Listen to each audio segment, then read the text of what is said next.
everybody. Welcome to this 22nd edition of the Small Ball Podcast. Chancey, we've been going for a little over a year now. We took a little bit of a break. Chancey, did you fall down? You all right? I fell down. I'm popping up. This is like my third week in a row having to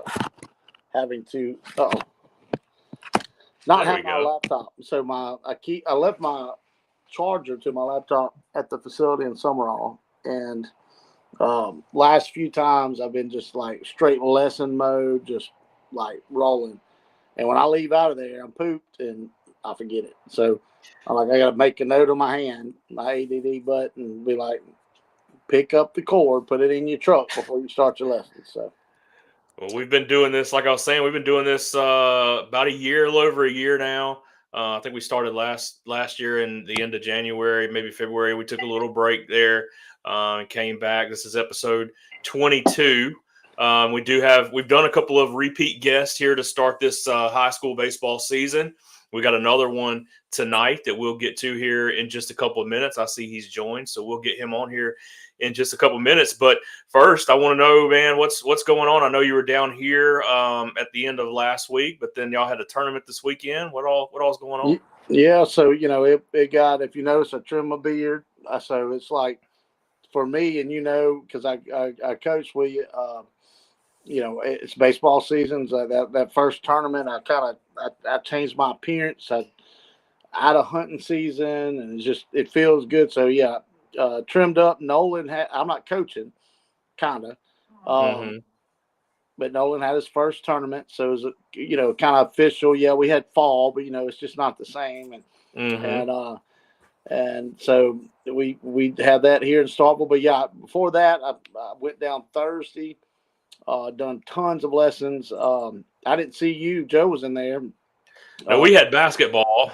We had the start of basketball playoff. It was a packed house. Everybody got mad at me because I tried to explain to them how the facility is supposed to work with 3 teams in it, and it should leave one open cage for members and instructors. But we got it fixed, got it worked out, and I'd done a bunch of lessons that night. And then I told Joe I was up there. Come on, get him a hat. He hadn't got a small ball hat, and so he came up there. I threw to him. Also got hit in the arm. Nice. Not by Joe, by Noah DeBellis, 13-year-old. Got a nice little shiner there. Yes, sir. Yes, sir. I haven't got hit in years like that, but I was kind of cramped up. I was over there in the machine cage in the front part, and I was throwing, and I had my stool too close to me, and I just didn't have enough room, and I was throwing my BP, and he popped me, son. So, but I rolled on like old bull, just rolled on. I saw some videos of Joe hitting. Yep. Looks like the swing's coming around. I don't claim to be Joe's hitting instructor or nothing, but I do try to help him what I see, and yeah, he definitely thinks too much, it messes up his athleticism. So we try to just let some things happen, and it's, he started feeling it right there at the end. He got some good swings in, and he got to get it on video. And then me and him went out. We went to Mahogany to grab something to eat, but their kitchen closes at 9. So Mahogany people, if you're listening, what's our Hattiesburg guy that owns Mahogany? Robert St. John. Yeah, Robert St. John. 9 o'clock is not a good time on a Thursday to close the kitchen. It's college town, whatnot, and there was probably 25 people there. You probably could have sold a few more, fish tacos or something. But there's Joe. There he is. Joe with us. So I'm talking about Mahogany closing their kitchen at 9. Ridiculous. Joe, you're like the mayor of Hattiesburg, man. I mean, Toby is, but you're like mayor number 2. You can't get that fixed. Hey, listen. If they want to listen to me, they're gonna get a lot. Get a lot of attraction. But hey, don't nobody. Sometimes people can't handle that. Look, me and Joe let them know though. But we went over to walk-ons, and my little bartender graduated my sister, and so.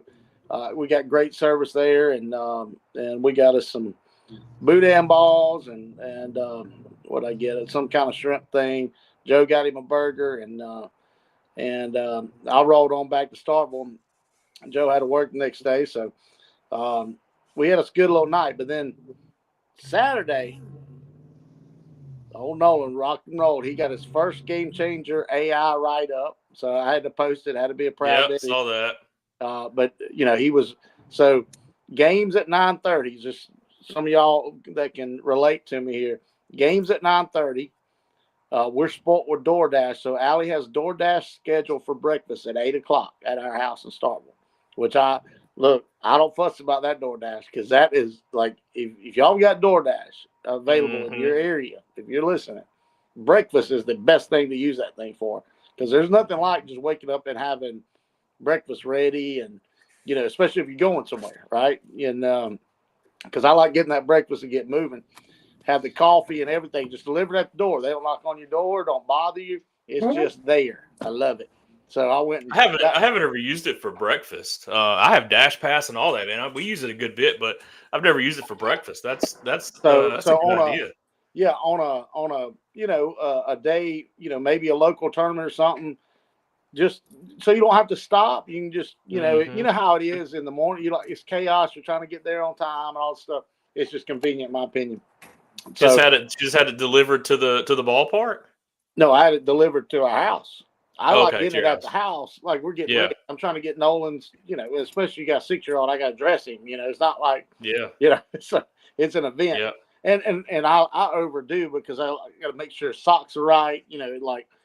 For me, I need him looking right. And so we get that. Hold on. We got DoorDash scheduled for 8:00. At 6:30, some little feet start running up the stairs. Opens the door. Now, mind you, him and Allie go World War III every morning getting to school. 6:30, he's running up the stairs. Opens the door. It's game day, baby.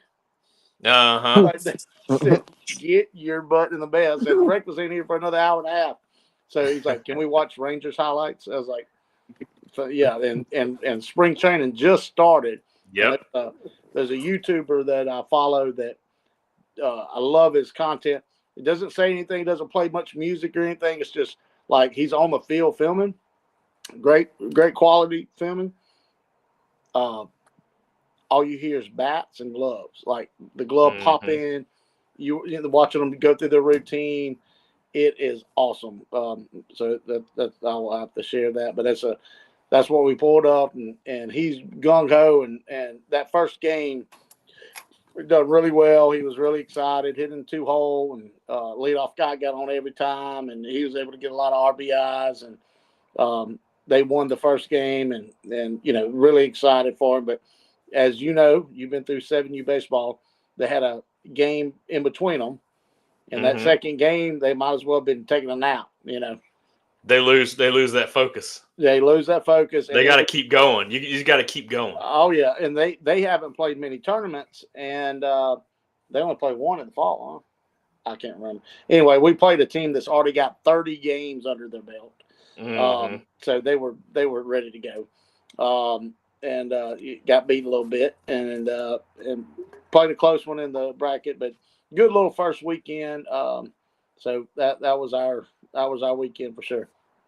Well, I got to give a quick shout out. The Lamar County Basketball League ended this week, and our team won the regular season championship, and then we had the end of the season tournament this past week that ended on Saturday, and we ended up in the championship game against Cash Sparkman's team, Ryan Sparkman, who we had on the show. He coaches that team. Cash is on, and they put a whooping to us in the we had already beaten them in the regular season, but they whooped us in the championship game of the tournament. So they were tournament champs, we were regular season champs, and it was pretty much headed that way all season, those two teams, and that's how it ended up. So congrats to Sparkman and those guys for winning that tournament.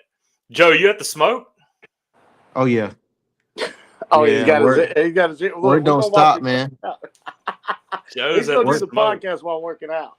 Let's go ahead and get our guest in here because we don't have him all night. So we'll go ahead and get him in here, and then Joe, don't go anywhere because when we're done, I got a topic I want to chat with you about a little bit too on here. But let's talk to again friend of the podcast, return visitor, Sumrall, senior, infielder, pitcher, Landon Hawkins. How's it going, brother? Good. Y'all good? Yes, sir. What's Man, good, Got a man? Yankees hat on? What hat you got on? It's just I don't know. I got it in Cooperstown. Oh, you little swag hat. I like Yeah. that. What Got it in Cooperstown. So when did you go to man. Cooperstown? You good? Oh yeah.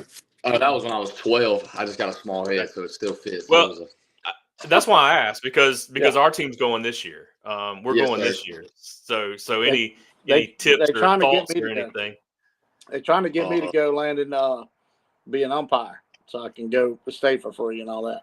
Yeah, we have to bring an umpire, so we might as well go with us. So right? Tommy sent me the dates. He hit me up again. I'm just getting my showcase dates. But funny thing you said that. I forgot you went to Cooperstown, and I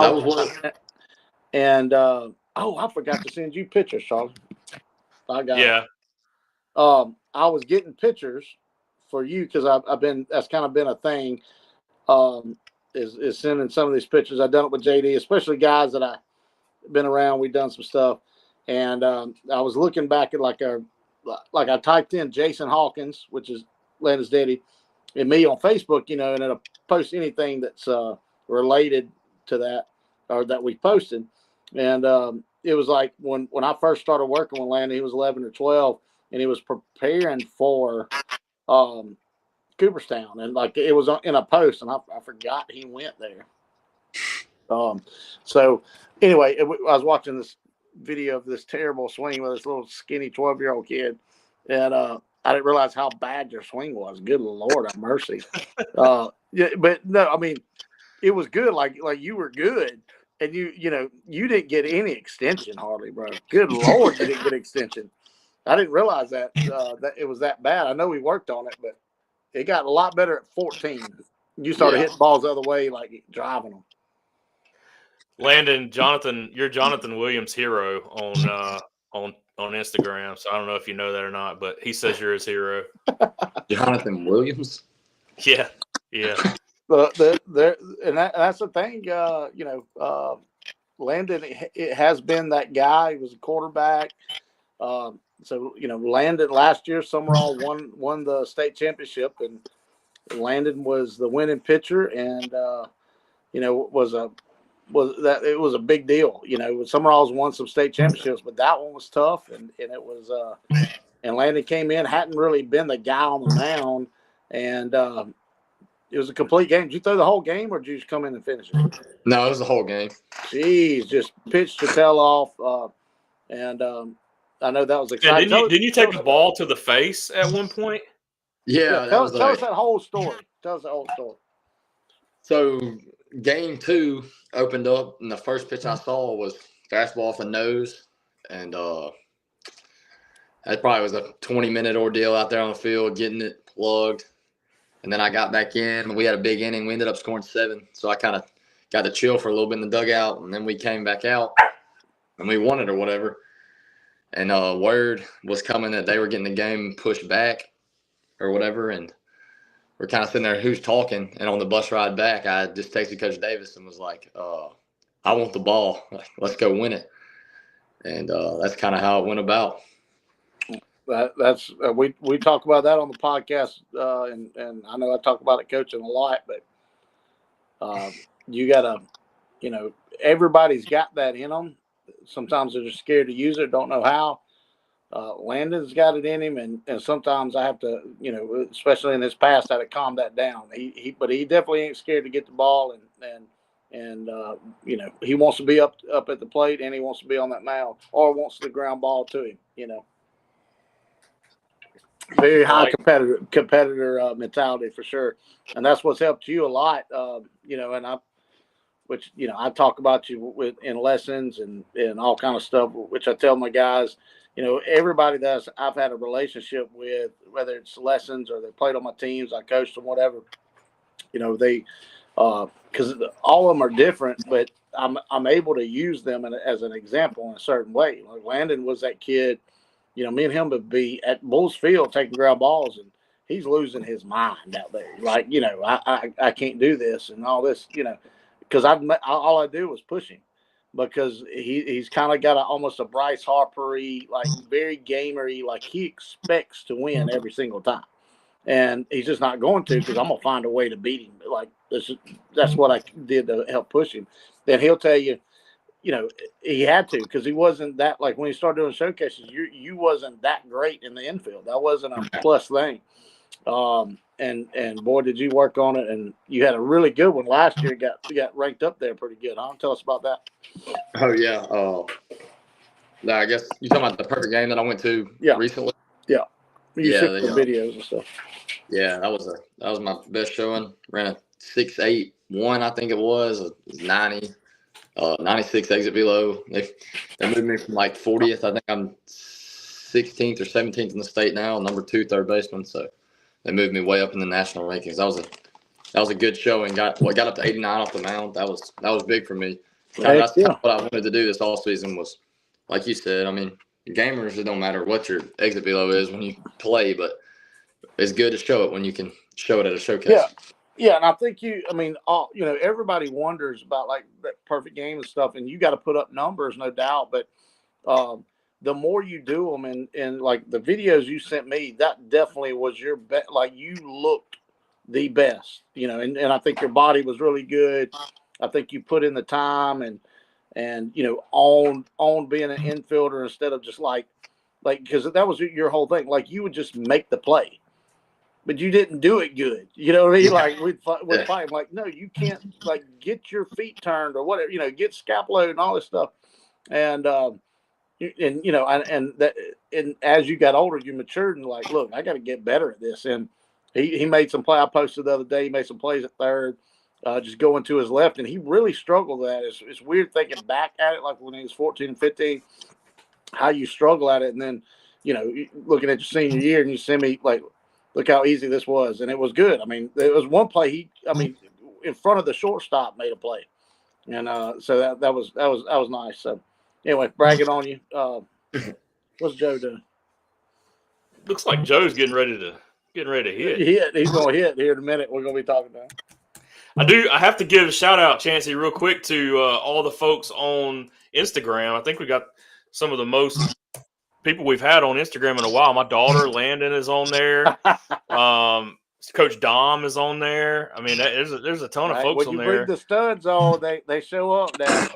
I guess so, man. I don't even, some of these folks I don't recognize, but they're having good conversation in there. Talking about Dom is an Alcorn State legend. And just a lot going on. We got a game of catch getting started up here. So look, these podcasts are getting more interesting as they go for sure. My TikTok's still rolling. I got 9 people in it, but Walker Spears is like lighting it up with. I'm at 1.8 1,800 likes. Yeah, nice. Nice. Silly over here. But Landon is so he committed to Pearl River. That's kind of a somewhat recent within the year, or last time we talked to you. Deal. Yeah. A dog's not myself. Tell us about that. What drew you to Pearl River, and so when was that? When was that landed? I was wrapping up my summer, and the Division I stuff kind of went on with the 34 man and everything, and went ahead and just gave Pearl River the public commitment. I mean, they had known for a while that if I didn't go to Division I school, that's where I was going to go. But I went ahead and said, I'm good with it. Let's roll. I mean, all those dudes do is win and get people to Division I. So it wasn't really much of a question for me. I mean, I think they've signed 55 guys in the last 4 years, Division I or something like. I mean, it's something over 50. So. Yeah, well, and we've talked a good bit about JUCO baseball in Mississippi, and you just said it. I mean, Pearl River is just one of those schools that they win all the time, and that's it's not hard to understand why you were drawn there and why you wanted to go there. I asked JD last week this question, and I'll ask you. What are they saying about your game that they really like, or about you in general that they like? What attracts them to you? Oh, I mean, I think my bat is probably the thing I played every position except catcher last year, and so that's kind of the thing. Is like, I mean, they said that. I mean, me being a utility guy, I mean, I'll probably stick at third, but I mean, I can go to left, go to right. I can play short. I can play second good enough. I mean, first, I can play first, but I'd say my bat. I mean, that's what you send a lot of hitting videos to Coach Slater and everything. That's what people want to see, and they just, I mean, coming from Sumrall, that's kind of the thing. And they were like, I mean, the culture that we have is similar to their culture. You're expected to win a state championship, national championship every year. So that was kind of their big pluses for me, I would say. There's the commitment announcement, commitment image there Did for Landon. Did Pearl River do that graphic for you? No, shout out to Eli Green. He made that for me for free. Like our boy Eli Green? Yes. Really? Yes, pretty impressive. That is it's nice. It's really good. No, I'm gonna have to call him. Yeah, like, I need him to do some stuff for me. He can make money off of that for sure. He's still over at in Georgia somewhere, whatever he was. He is. Yeah, so Eli, I trained him, coached him too. Yeah, me and Eli, like Eli's one of them that's like he's always worked hard and struggled. He's moved, football player, but very good conversationalist. I mean, that sucker would have some conversation. Would be doing a lesson, even when he is like 9, 10 years old. Very sharp human being out there, young man. I'm gonna have to go talk to him about this graphic designing. I don't know what Joe's doing up there, but that is not what we've been working on, Joe. That's not what you've been working on? No, whatever he's doing up there. But all right, so let's look at this picture, Landon. You remember this? Yes. So your dad. Is that in Gulfport? Yeah, I guess. No, it might have been Jackson. It might have been Gulfport. Yeah, I don't know. That's dirt. It was dirt back in the day. Everything was dirt back in the day. So this was 13U or 14U? That's 13U. 13U. So your dad called me. I think he got a Bulls hat on. I own the Bulls. So his dad was kind of like the first to have showcase teams around the area. It's Palm Bell Elite. He's had a lot of players throughout the years. He had his brother at the time, Jake, and got a lot of boys after that. And of course, he carried it on with his boys.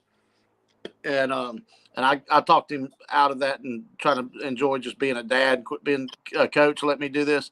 And so he wanted me to come and check out these boys. And this was the first time meeting a lot of these guys. You know, I knew Landon, and that was Moss right there, right? Yeah, I see ST. Yeah, that's ST Moss. He's at Gulf Coast. DJ Temple's in there somewhere. Temple, yeah. Delta, Najee, I think, maybe. Yeah, so I don't know. I forget what happened that tournament, but yeah, it was really unfair. I told Jason, like I said, you've got more athletes on this field than than all of these teams could combine. I was like, this ain't fair. You can't just load a team up like this. Yeah, that's what we do. He took care of a lot of them boys, but yeah, a lot of them boys wouldn't have opportunities to go play, and Jason done a good job of making sure they did, and of course surrounded his boys around some good talent, and that's what helped Landon be a competitor as he was. But that's where I was giving lessons to Landon, for a couple of years, probably leading up to that, and I've never seen him on the field really, and that was the first time. And then he played some with us, and I got to see him. And one thing that I could always say about him is just that competitor, but it also rolled into a good teammate. And he might be cussing himself out on some stuff, but he'll go pick up his teammates. And I saw it when he came and played with some Bulls team, that there were some players that were, just not where they need to be level wise and confidence wise. And he done a great job, and he probably don't even know I know this, of just like getting them like, let's go, come on, I got you. Like almost like, hey bro, you're fine. We're gonna don't put this on your shoulders. I've got you. Just kind of a true leader is what I saw, and I'm sure they see it at Sumrall as well, and I'm sure Pearl River seeing some of that as well too. So hats off to me remembering that's one of the first time I saw it. Yeah, I got another one here for you. Uh-oh.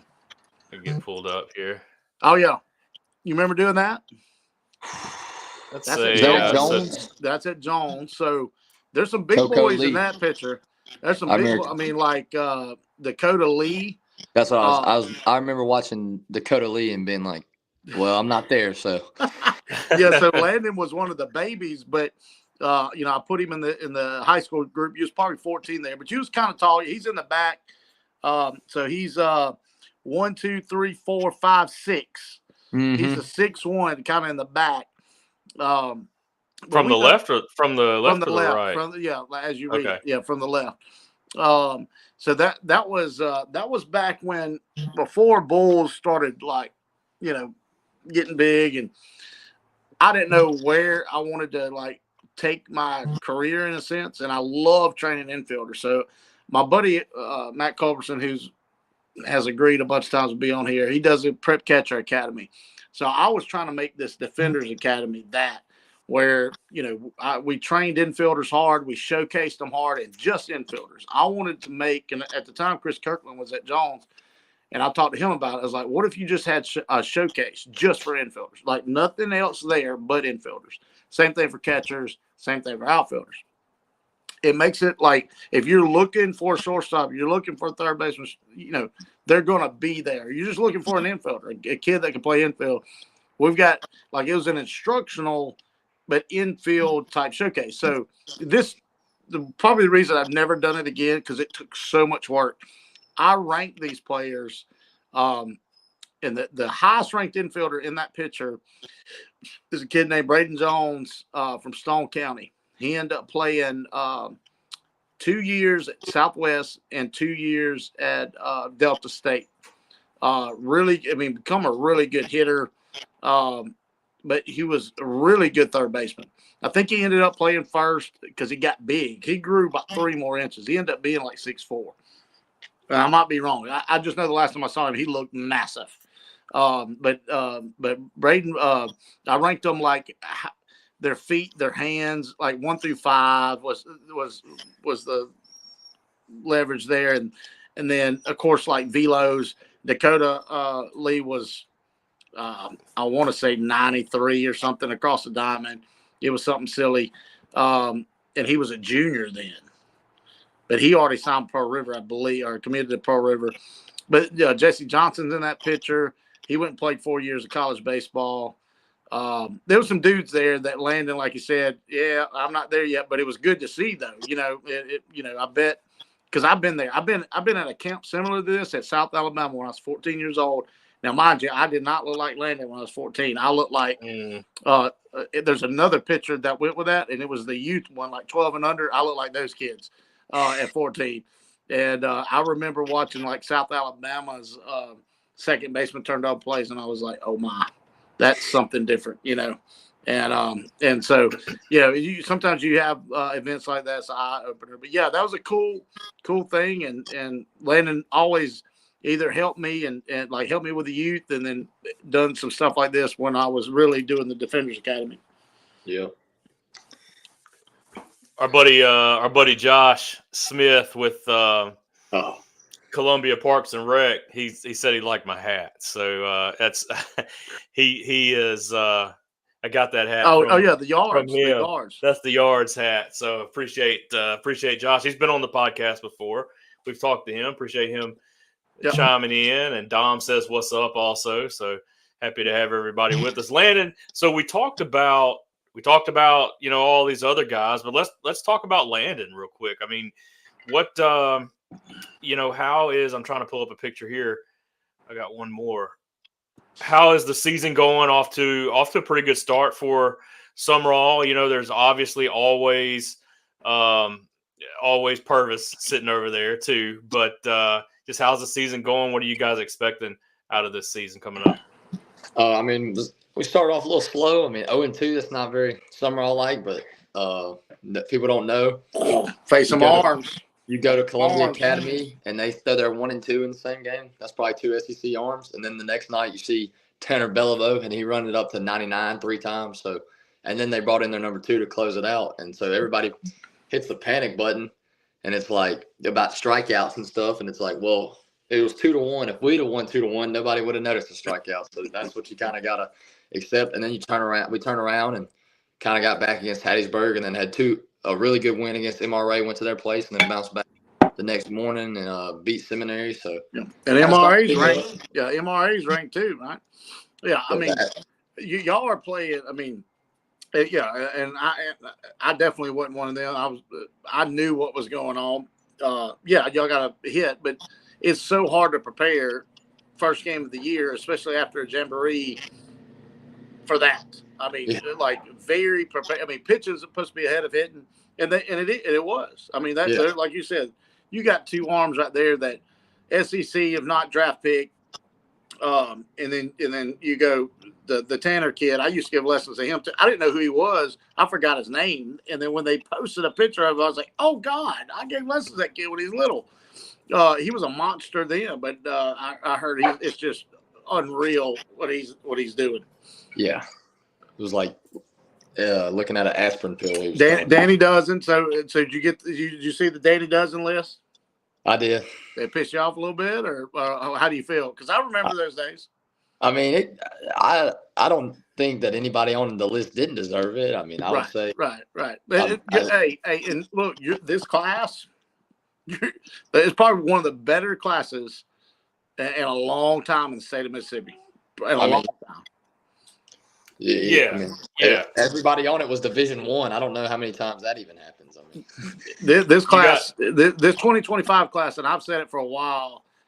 There were a lot of young teams. Like I'm talking about when they were, little. It's a heavy class, and it's just a better class. Landon reclassified, and I remember talking to his dad about it, and I told him that this class is better, like throughout the state, and it's good. That's good for Landon, and so. It's just one of the things. Yeah, Danny Dozen is like used to. We wouldn't even get many local guys. Oak Grove will have one here and there, and but you just didn't get a lot of local guys. Jackson guys would get it. I mean, you'd get a coast guy every now and then, and but no, it was you had some good local guys this year. That's what's kind of different about it. I mean, that they're going off perfect game and PBR rankings. So I mean, we see somebody PBR or perfect game post a new ranking every month. So it's not like you didn't know what to expect. Like I couldn't imagine, and like my uncle played when he got to find out he was Danny Dozen. Like that's the first time you get to see yourself on a rankings list. That's probably pretty cool. Oh yeah, it was always a surprise. It was always like. When I was in high school, it was like, who is that? I don't know who that is. Every one of those guys. That's the thing. Like, it's awesome. It's awesome for those guys. I mean, my teammate Leo Odom was on it. I mean, that dude deserves it. So that's what I was going to say. Yeah, so you do have a teammate on there, Leo Odom. Ole Miss signee says 306 batting average last year, 33 RBIs, 38 hits, 9-0 record on the mound. Says he topped out at 93. Now, he's a little faster than that this year, right? Yeah, he's been up to 95. The Padres came to watch him at our last live scrimmage back. I think it was 94 the last time they threw against Petal. He was 93 in his one inning in the jamboree, so that's kind of what they were going off of. I mean, jamboree jitters are a little different, especially with a velo guy like him. I mean, he was amped up, but he's the strides that he's taken since our sophomore year. I mean, he's thrown hard since then, but like command wise and his sliders. One of the best in the country, and with him and Drew as your 1-2 punch, you feel pretty confident back there.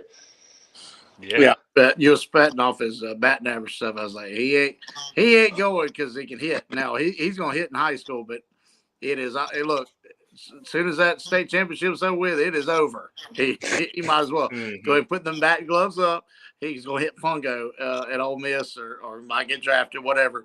But he's that's going to be it for him because they'll amp him up to be a 100-mile-an-hour guy eventually because he's got the body, he's got the big frame, and he's already made jumps like Landon said, and they expect that to just keep on going because even though he is so big, he is kind of like he ain't a grown man yet. He's really I love him to death, and again he's he used to come in a group when I first started to give him lessons at 59.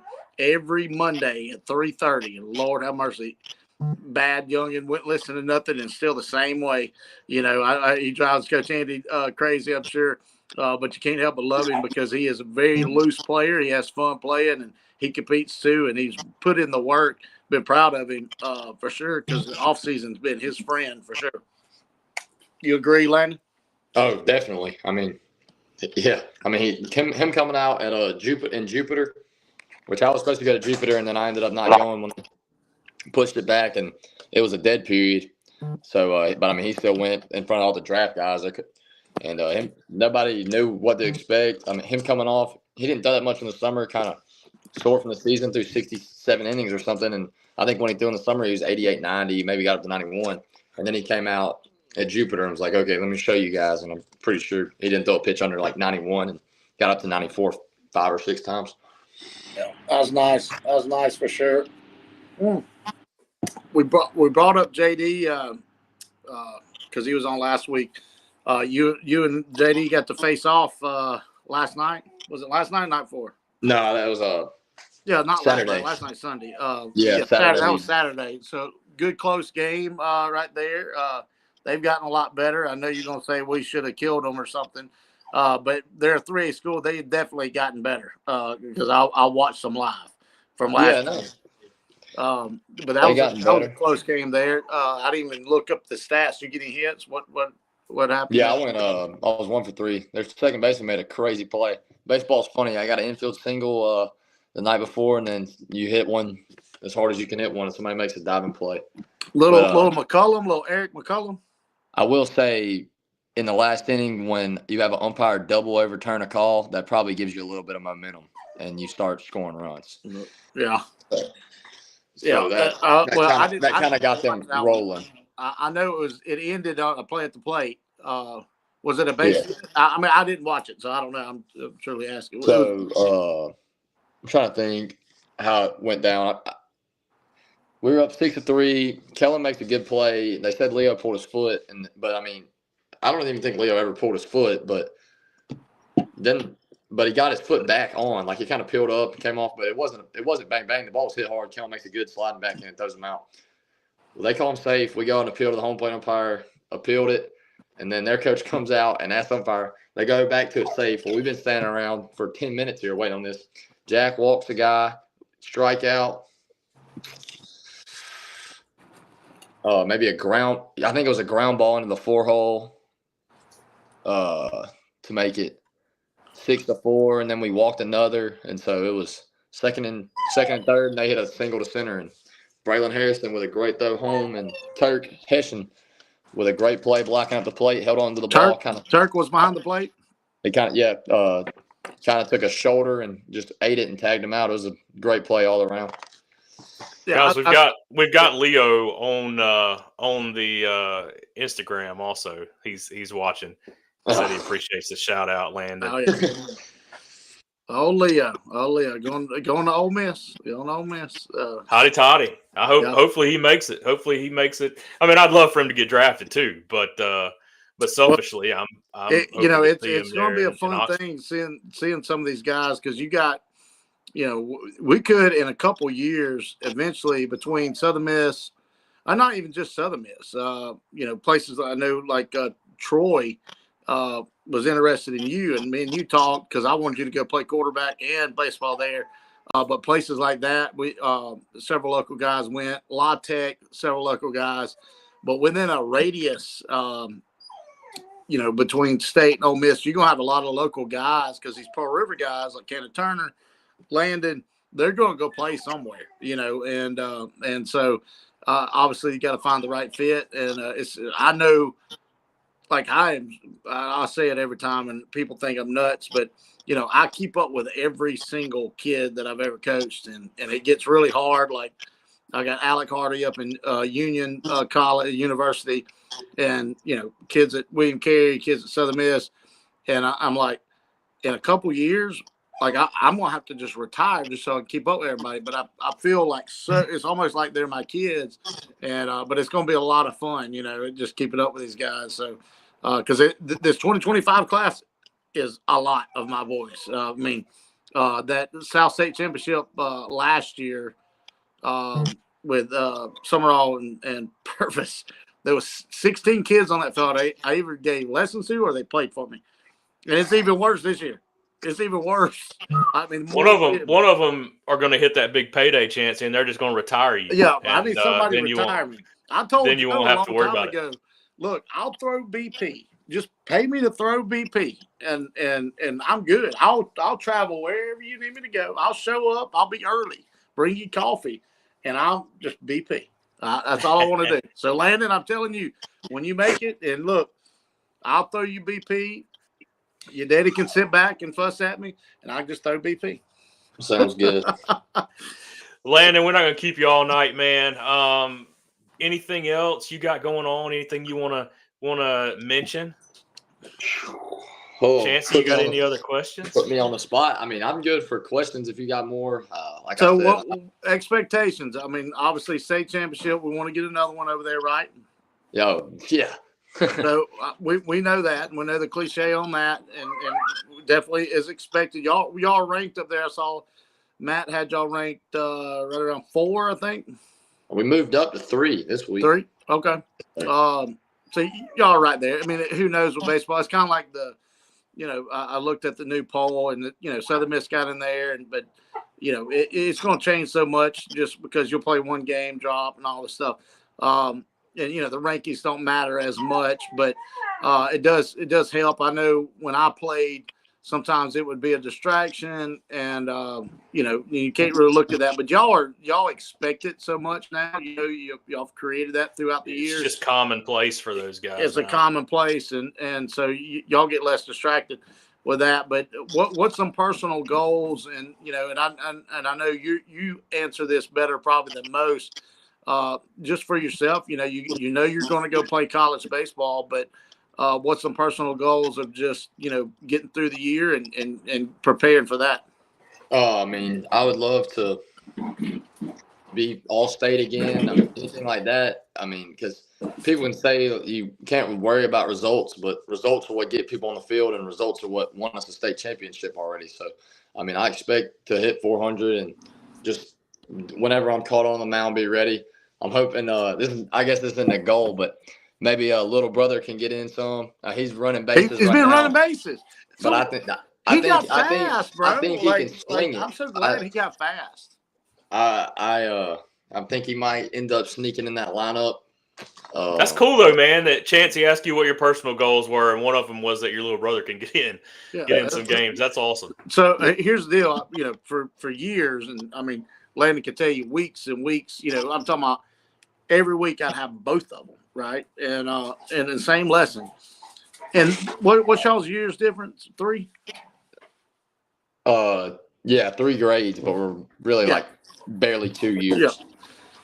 Well, there was definitely a time when Parker would get on Landon's absolute nerves, driving nuts, where they're both equally competitive. And then there would be times where Parker would just plumb make fun of Landon for being upset at himself, like make fun of him. And I'm talking about like 10, 11 years old. But Parker's his left-handed swing, naturally came is way easier than Landon's swing. Landon's more of a he's a grinder that created himself as a hitter. And not saying that Parker didn't, it just definitely came easier. And Parker would use that to his advantage, and and sometimes not give a crap where Landon gave too much crap. And now Parker's gotten mature and definitely getting into a body, and been proud of him because I did not think he was going to be fast. But I told him that if he got faster, because he's got this weird arm action and stuff, I was like, dude, learn how to play outfield just in case when you get up there, there's an outfield spot open. And he's rolling into this right now. Has he been taking fly balls and stuff out there? Oh, yeah. I mean, he's Caden Williamson's coming back. Where's he playing? I know JV. Is he playing JV? Center field. He's playing center field? He plays center and right. He flip-flops, but I love when I'm right. I just love when I'm right. You remember the conversation with Kay Clinton? Yeah. Well, I told him he's going to go play college baseball, and I said, "Where do you think you're going to play?" "Oh no, third base." I said, "No, right field." Yep. guess where he's playing? In right field. Right field. I love it. Caden's coming back, so that kind of bumps Parker down, but yeah, he's he's got the right-handed hitting on hold right now, kind of for varsity. I mean, if he gets in, he'll just go be straight lefty. But I mean, he can play it. I mean, he can run. He doesn't look like a freshman either. So that's the thing about Parker is everybody keeps saying he keeps growing. I know he's gonna weigh more than me one of these days soon. So yeah, he was taller thicker than me. than you. Yeah, he was thicker than you coming up. So yeah, I mean, it is gonna be. Look, it ain't gonna matter. You're gonna push each other, and it's gonna be great. But yeah, that's exciting. That was very cool that Charlie caught that too. That's a cool shout out. Not a lot of brothers do that, so he'll appreciate. Look, this will be on the internet forever, and he'll appreciate that one day. Yes, sir. Absolutely. Landon, we appreciate you coming on, man, and we're cheering for you, cheering for Sumrall. I mean, you expecting it probably to come down to you guys in Purvis again? Oh, I'm sure it'll be. That's the way it always goes, isn't it? Yes, yeah, sir. So y'all are 5A or 4A still? We're 4A. 4A. So who else in 4A? They'll be 5 next year. Yeah. Who's in 4A that nobody? I mean, I don't want to piss anybody off, but no, I'm saying like that's ranked maybe or something. Is anybody else ranked? And then the next two are both in the north, Itawamba and West Lauderdale, which West Lauderdale's like us. Oh yeah, they're always going to be up there. South, everybody always says Northeast Jones, Poplarville, just like a lot. I mean, teams that if you mess around, they can beat you. Oh, Poplarville's going to be Northeast Jones, might not, but Poplarville. Get your attention. Of course, they got our attention last year. They were up 6-2 in the seventh of game 2. Look, and I promise you, Ty's on that team. Ty's on that team. Yeah, our friend of the podcast, and of course, he played with me forever. But Mr. D1 is himself. He really thinks he's a pitcher, and he got mad last tournament. Is the reason I'm saying that. He knows that if he's listening. He knows I love him, and he knows I whooped that butt, and so will Mama. He got mad because he didn't get to pitch, and but understand that he is a D1, football player that can fly. And yes, he's got an arm and whatever, and he's going to be able to pitch. But I'm not worried about him pitching. That in a perfect game event, I'm worried about him leading off and going 7 for 8 or whatever he was. He hit like it was stupid, and because I've been pushing the fact like, look. He's a great football player, but at least let him go run bases at a D1 somewhere, please. I want him to be a 2-way. I want him to be, Bo Jackson or something. But yeah, he's gonna be competing. He's a competitor too, so that's interesting. That for sure. You're right. With Poplarville, but yeah, I don't know.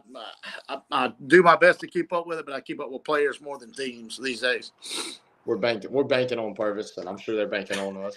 I would until it's like it is what it is until it's different, and so that's the deal. Like show me something else that's good. Yeah, no doubt. No, right. That's been. I mean, that series, man. I mean, and it's weird. I grew up in, Sumrall. So here's the deal, and I know Greene County was a part of Sumrall's playoff in the last few years, but Sumrall pretty much replaced Greene County in that division. Like for 10 years, this was after me, before me and after me.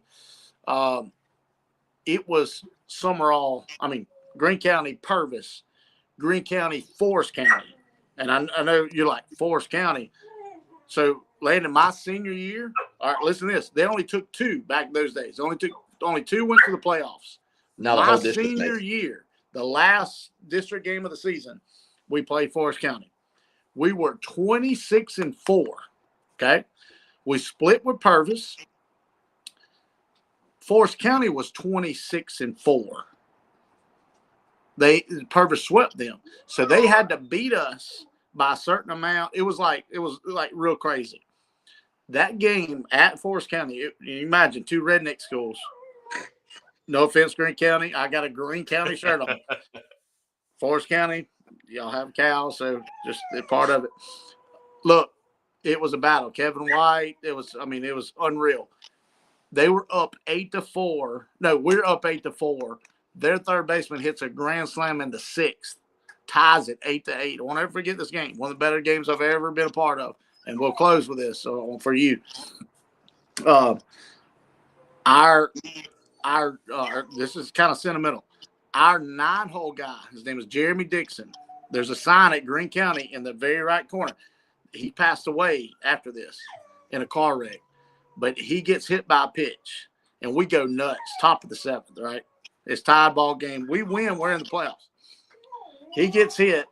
Antonio Anderson, who I talk about some on here, a.k.a. Little P. He's my boy. Got drafted by the Dodgers. Ran a 6.26. He lays down a base hit bunt. You ain't throwing him out. It's just part of it. So I'm 2-hole. I got runners at first and second, no outs. We're going nuts. Greene County's redneck and loud, and we're going nuts. I'm like on deck calling sack bunt. I'm like giving coach 5, meaning that's number 5 is sack bunt. I get up there, dude, before the pitcher toes the rubber, and I'm showing. Like, I want the whole world to know that I'm moving them over so we can go up. So I show so early that I get tired, and the guy finally gets on the rubber, and I pull back. Well, they're going in bunt covers. They go back to regular, and then as he comes set, I show again. Like, I'm bunting. The second baseman falls down. I bunt over the first base. I'm safe. We end up scoring a run. We win 10-8. It was beautiful, but I remember like that there were probably, I'm gonna say 2,500 to almost 3,000. I know y'all have some 3,000 numbers there, but you can imagine that was Sumrall Purvis. Yes, that's exactly what that is. You couldn't move. There was so many jacked up 4-wheel drive trucks there that you couldn't believe. Oh, that's awesome. I'm wearing a Greene County shirt today so I can make fun of them. So anyway, it's beautiful. I'm excited about that coming up. We're going to be following it. The podcast will be following. Send me some videos. Of course, I'll post on my personal page all your stuff and get you out there because we're gonna you're gonna play 4 years of college baseball after Pearl River. So we're going to keep posting you, baby. Yes, sir. No doubt about that. Landon, we appreciate you, man, and we're cheering for you. And welcome back anytime. Yes, sir. Thank y'all. Go Cat. Thanks, buddy. Later, dude. Joe, you done with your hitting lesson or what, man? Nuh-uh, no, hell no. Look, this ain't even a hitting lesson. This work. What you think this is? Hey, it's been We great. just I think decided to let need you do work. this every time. I guarantee you, people have been watching the podcast just to see what Joe's doing. They not even listening to us. Oh no, this work, man. This work. It's called getting better. Did you hear our I'm conversation impressed. with Landon? All right. Huh? Oh, Who no, you got I in mean, there at we're getting to 8:30 work. at night? Say it again. Who's in there at 8:30 with you? K, right? K. Welford from PCS. They playing Purvis tomorrow. So where are you? Are you at Hasbro? I'm in Harrisburg. He's at the smoke. Yeah. Man, you know I got them PCS keys, kid man. up there? Well, you know I got them keys. Don't even know why you asking that. You know I got them keys. I know, but I'm saying you got a PCS kid up in there. Hey, the good Lord said always do charity work. So ask him. I know. Hey, ask him. Ask him. Is his daddy named Jason Welford? This is daddy right here.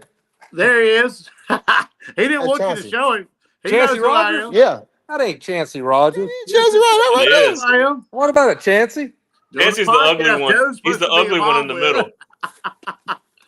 Yeah, so this the podcast that I do every week. Oh, you got Man. the earbuds in. He ain't hearing what I'm saying. But nah, man. But wait, hey Charlie, I heard you. I heard you earlier say there was something you want to talk to me about. I do. Well, it's a real topic. It's not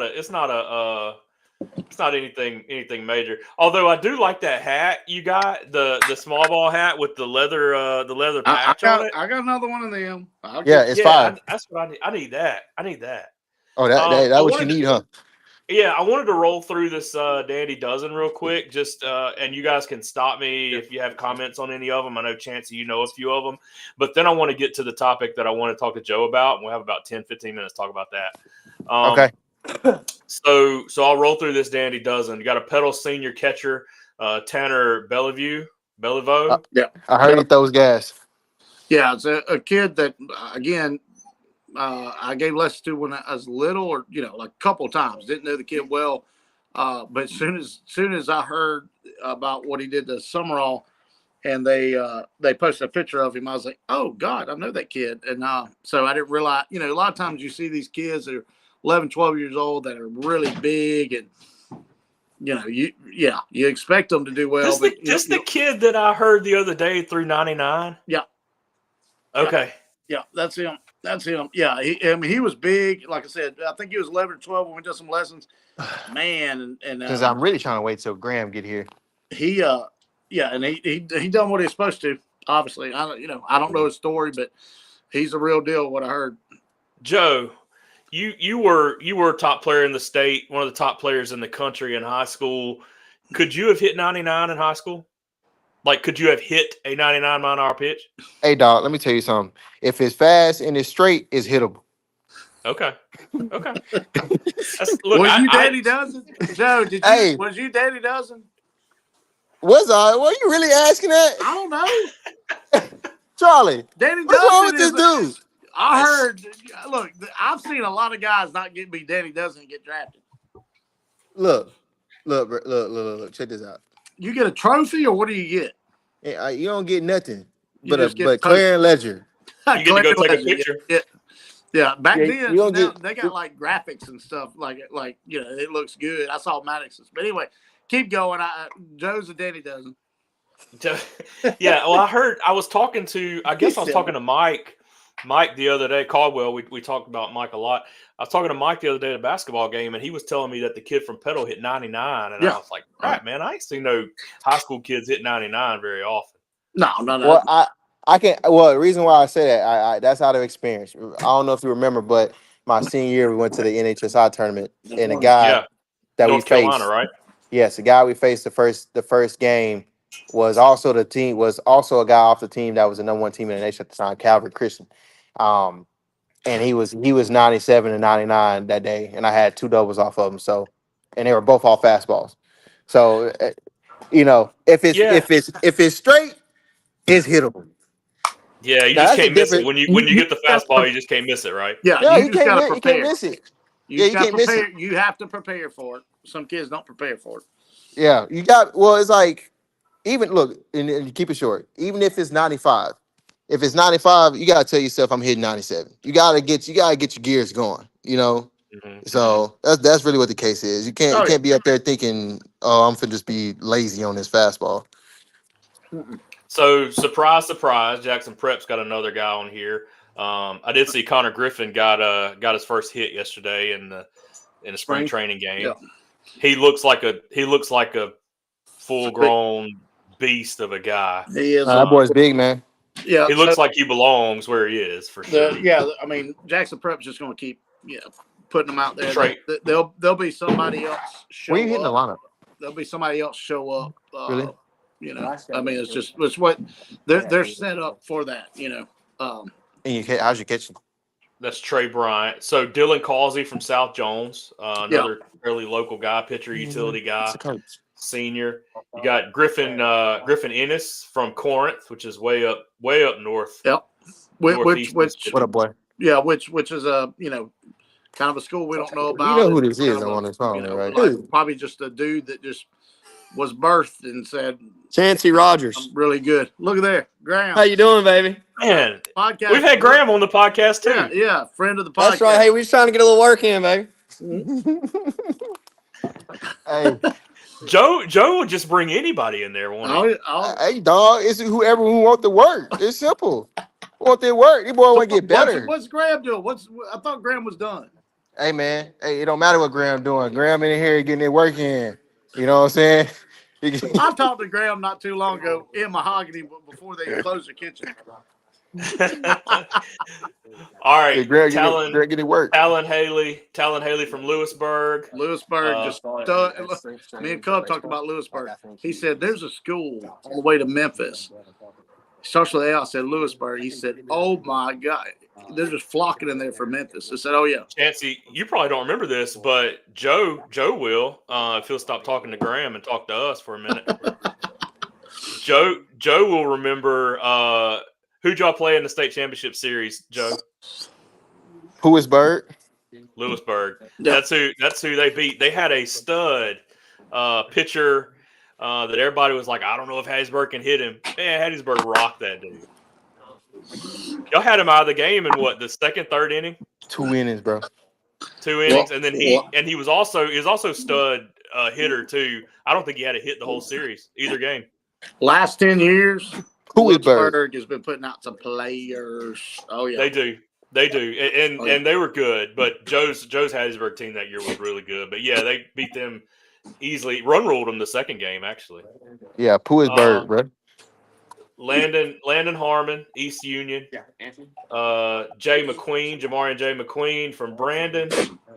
And then a guy that you know pretty well, Chancey Maddox Miller from Oak Grove High School, pitcher. Yeah. Coached him.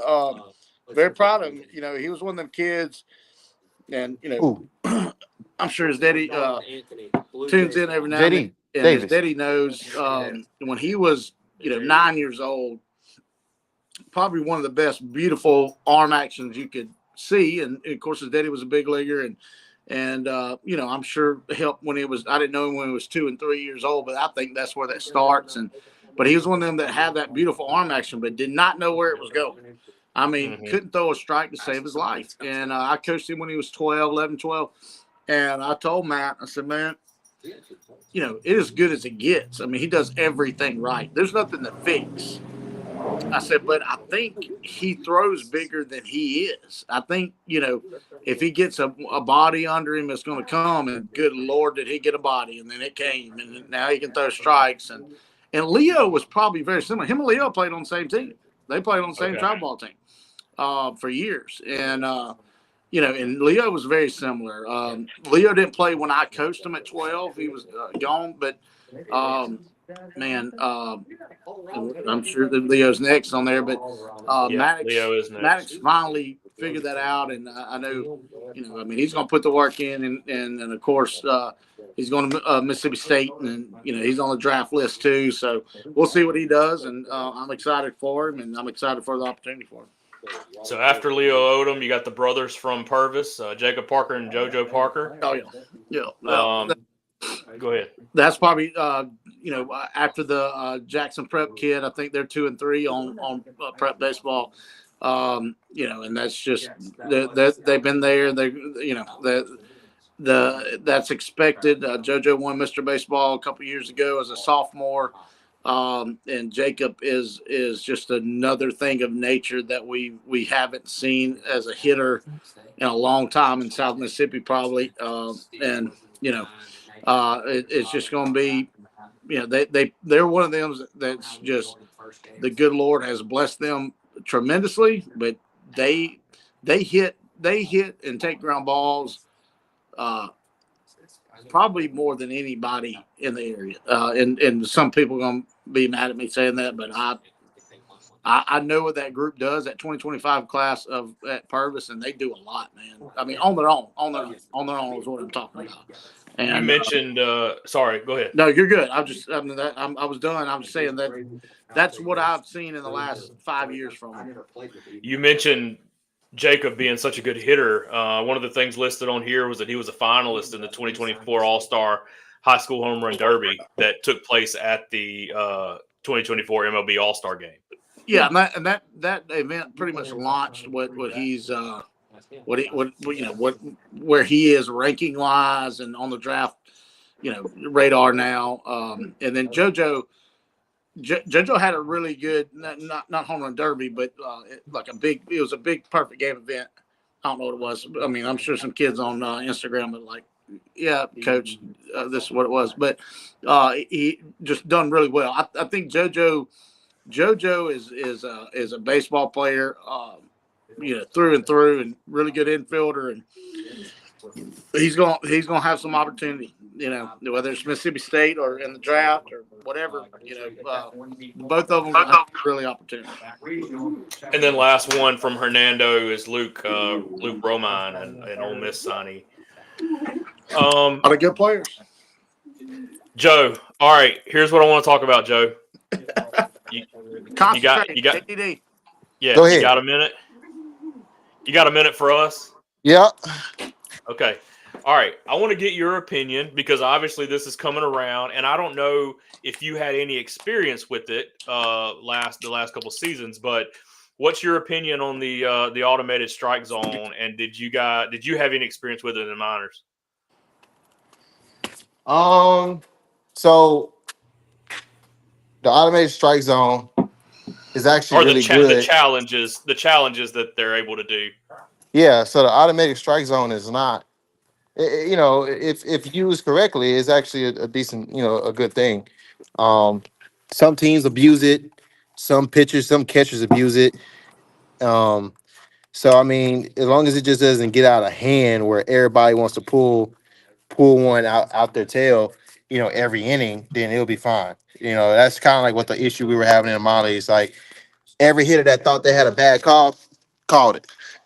And the whole point of it, well, the whole point in the recent years is about speeding up the game, and it actually slowed down the game. Mm-hmm. So I think yeah, I saw with the way they're instituting it now. I think I saw one of the rules is you only get two, and then if yeah, if you get it correct, then you obviously get that one back. That was But that way you can't just use it on any trivial Let me get pitch. It would have to be on a big pitch. nah, 100%. That's the best way for it to do. Now in the minors, the year before where they were testing it out, they didn't have a limit. They didn't. So Okay. Yeah, and they probably saw the same things that you saw, and it said, "Hey, look, this has got to be used on big pitches, important pitches," and so they put a limit on it. But yeah, I think what I saw was two, and then you kind of keep getting them if you keep getting them right. yeah, 100%. Like if you get it right, then it's kind of like the NBA challenge, challenge thing. Where if you get one right, then you keep your challenge. But if not, Mm-hmm. then it's gone. Yeah, same with the NFL. I mean, it would follow right along with all the other leagues. Chancey, your thoughts? Yeah, so I saw it the other day. Where they reviewed it. They just done the review, and it wasn't that big of a deal. Most of the time, it's gonna be wrong. Like it's a waste of time. But there's times that it's not, and I bet. You ready? change the game and all that stuff. If they would treat it like a normal review and just try to do it quickly, and I don't think it's that big of a deal.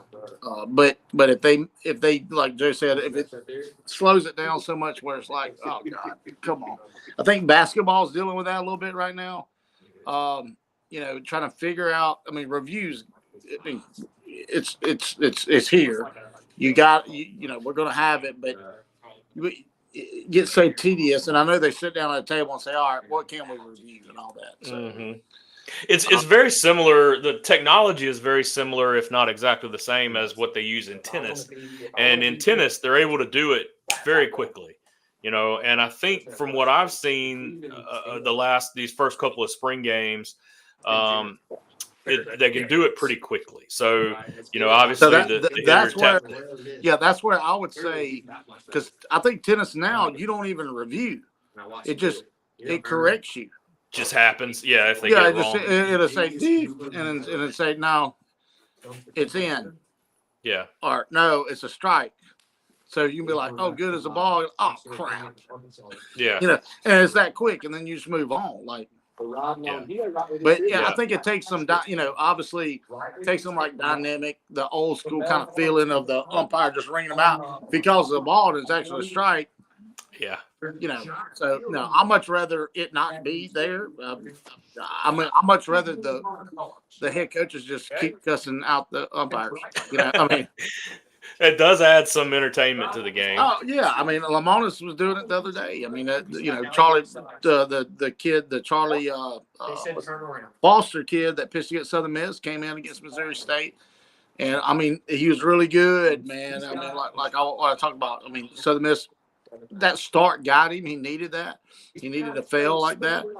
He came in and man, he was nice, but they were squeezing him. And Lamonis just had enough, and it was late in the game. They swept the series. I mean, wasn't like it was like going to change the game, but he was just ticked off because he got his freshman out there needing some confidence and stuff. And so I think that's like when you get too much like that, you take that part out of it. Sometimes coaches fuss for emotional reasons, that they fuss at umpires to get their teams going or just to make a player feel protected or feel like they mean something just by your coach fussing at them, and so I think I just don't want that part to go on. So I don't know. I'm weird about it. Well, there is some positive to having the human element in it. The NFL's done a pretty good job, not with the review so much, but we have all this technology, but there's still, as far as spotting the ball and first down and stuff, we still depend on a 10-yard chain to determine whether it's a first down or not, when we could easily put a chip in the football that would tell us, but we still depend on the eye of the referee to spot the ball. And then also this 10-yard length of chain to determine whether it's a first down or not. We really don't need that, but I think you still want to have some of that human element involved. Oh, no doubt. And I mean, it's something we're going to battle. It's not going away. It's something we're going to battle. The speed of the game and all the stuff. I don't think the pace of play was a major issue. I was not negative on the pitch clock though. I believe it's just like a shot clock on a basketball, or play clock on the NFL. The pitch clock did speed it up, but it didn't affect. The problem is people want to enjoy things without putting a lot of effort into it. And you're a smart analytic guy. Like, baseball is a very complicated game, so you have to understand it. And and I really, be honest with you, I think travel ball has a thing to do with this, because travel ball is so fast, and parents, which equal fans, are so used to that. And so that you watch a big league game and it seems so long, and most parents don't understand the game. They understand when their kid gets on first, or they get hit and they score, but all the in-betweens, or they strike out a guy, all the in-betweens, they don't understand. And that's why at travel ball, I hate the time limits. Yeah. I hate trying to play a baseball game in an hour and 10 minutes. When I first got into it, it was it was something I really had to learn to deal with. Like, I had a problem with it. I was coaching at 59 one time. See, Jacob Hutchinson. This kid was from Raleigh. Okay, so you imagine. What was the first game I ever went to? 14U, and Allie said it was the first game she ever went to. It was in Laurel. I know exactly what you're talking And about. I'm learning this time limit stuff. So they told me that they were gonna go time limit, whatever the time limit was. I said, okay. I have this kid from Raleigh, really good arm. He pitches JV or something, or he was 14. He had to pitch the next day or Tuesday or something. I don't know what it was. I was only going to throw this kid 25 pitches max, so 1 inning. Was like just 1 inning. Well, and he needed to throw, but I was like timing when he needed to throw. We're winning this tournament. This was a Laurel tournament that we, it was probably a 7-3 game, if I can remember. Anyway, before the game, they told me it was hour 45 or whatever it was going to be. In which, back then, that was normal. You rarely get an hour 45 anymore. No. It's 20. They're trying to get as many games as possible, all the stuff. So, which I hate a lot, because you really can't determine a baseball game in an hour and 20 minutes. No, because you're just trying to go. Once you get about halfway through, you're looking at the clock. Oh my God. All you're doing. Ridiculous. So there's 15 minutes left. Something happened where they changed what they said we was going to do at the plate. Because it was something that they wouldn't normally do it. It was already like 8 o'clock at night. It was a championship game. And it was already late on a Sunday, and I agreed. I was like, let's roll. I just need to know. So I asked, hey, we got 15 minutes left. So I go get Hutch warmed up. He comes in. He's done. I'm not throwing him again. It's like, no, we're going 7 innings. I said, no, we're not. No, we're not. And so I just lose my mind. So they in the old days, it was like this. They don't do this anymore. The championship game was not timed.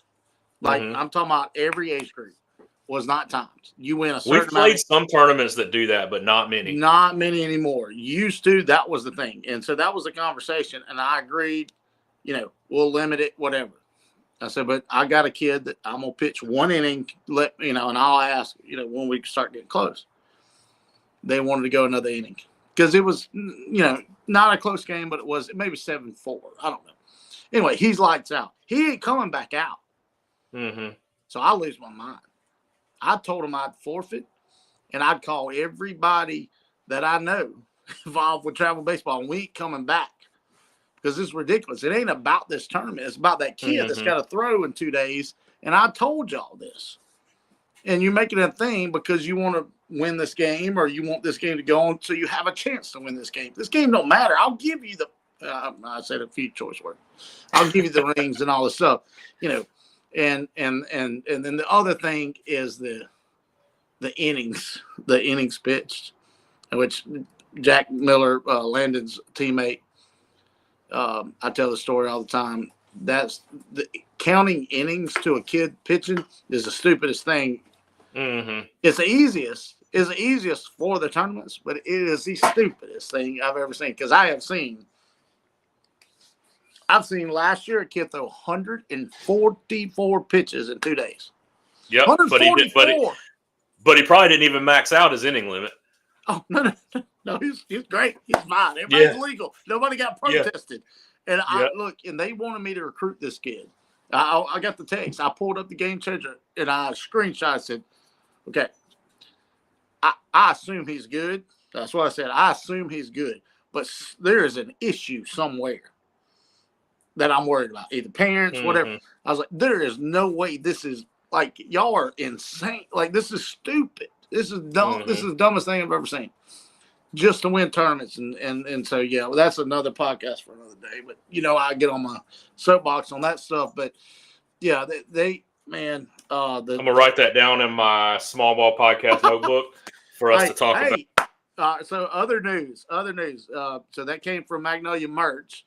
Magnolia Merch is getting delayed a little bit because McKaylee Sue Bray I saw this. Yeah. is running for alderman of Leakesville, Mississippi. You had hinted at that a couple weeks ago. How old is she? 23.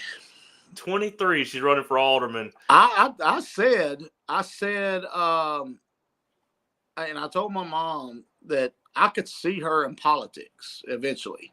And who knows what this leads to, I really just, because she's valedictorian, she's an Ole Miss girl. And, I begged her to do all kind of big things. And she wanted to come home and do all this. But now that she's doing this, I'm going to go back and push her and say, look, go get a law degree. Like, just take it online. Go get a law degree. And who knows what happened. She has that aura, that almost like a woman politician, like, look about her and feel about her. And, of course, she's smart. And she likes, like, defending certain things, and if whatever it leads to, but I'm proud of her for, like, that's out of her comfort zone, everything. So it's pretty cool. Yeah, that's awesome. Well, we'll wrap it there. I wrote that down in my notebook so we can talk about that, because I don't get too fired up about travel ball topics just because I don't have a ton of experience in it, just kind of what I've gotten here recently.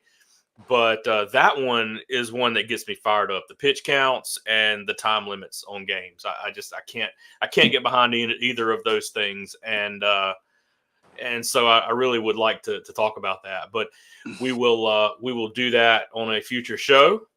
This has been the Small Ball Podcast. Charlie Rogers, Chancey Rogers. We had Landon Hawkins on, and Joe was in the middle of a hitting session. So, but I thought it was great. I thought it was great. Yeah, like, I'm it gonna was tell good. him. I'm gonna tell him just do that all the time and just chime in. Like, it's kind of like if you ever watch like Howard Stern or something. It's always I feel that like you have that guy like on the side that's gonna chime in and give some great bits. Like when I see my daddy does it. What you think? Yeah, just some good sound bites every now and then. Yeah. All right, it's been the Small Ball Podcast. We appreciate all of you being with us. Check us out: Facebook, Instagram, TikTok, YouTube, everywhere, and then everywhere audio-wise. Have up tonight and tomorrow on all of the audio podcast platforms that you may use. So go check us out. Charlie Rogers, Chancey Rogers. We appreciate you all. Until next week. Good night.